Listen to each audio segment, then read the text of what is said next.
How to use triple captain and bench boost chips in Fantasy Premier League. Hey guys, welcome back to our YouTube channel.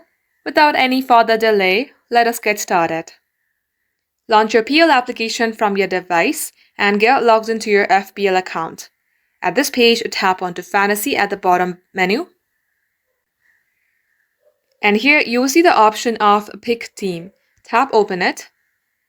Then here you will see the option of Bench Boost on your top left corner. In my case, this is active. If you would like to active this as well, all you have to do is tap onto active and confirm it.